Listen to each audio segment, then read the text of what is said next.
Okay, in this video we are going to solve a compound interest problem, and these usually involve logarithms. They often involve logarithms. But anyway, the formula for a compound interest problem. Alright, this is the formula for compound interest when the interest is being compounded or collected in intervals like quarterly, monthly, daily. P is the principal. That's the initial amount that you invest. R is the rate as a decimal, like the interest rate. And N is all about how many times a year you are compounding. So if you're compounding quarterly, N is 4 because quarterly means 4 times a year. If you're compounding monthly, then N is equal to 12 because monthly means 12 times a year. If you're compounding daily, then N is equal to 365 because that's 365 days a year. I could have said weekly,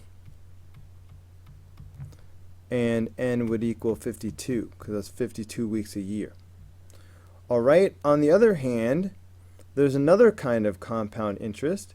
If you are compounding so frequently that it's like you're just never stop compounding. So this other kind of compound interest is called continuously. And that's when you use this formula.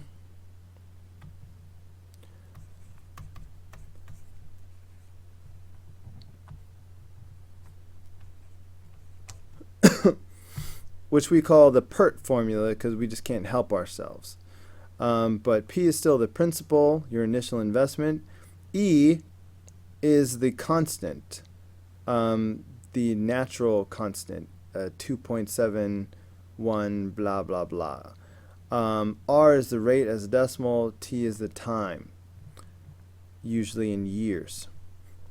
Okay, compound interest.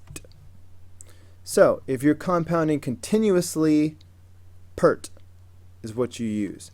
If you're compounding quarterly, monthly, daily, weekly, something like that, then this is the formula that you should be using. So, looking at problem number 27. We invest $1,800 at a rate of 14% compounded continuously. Find the balance after 8 years. So, the most important thing is knowing which formula to use. So since they said continuously, that's when we use the PERT formula. So the principal is our $1,800 or $1,800. And then it's E to the RT power. This rate of 14%, I'm not going to put 14. I turn it into a decimal by moving that decimal point twice. So that's going to be 0.14. And then I've got the power of time right there. But in this case, I know that the time is 8 years. So I'm going to immediately go ahead and put the 8 in. So it's another one of these very simple problems, calculator time. Okay, clear, my friend. Clear. Okay, so that was 1,800, and then that was going to be E to the 0.14. It was times 8. So I should have $5,516.74.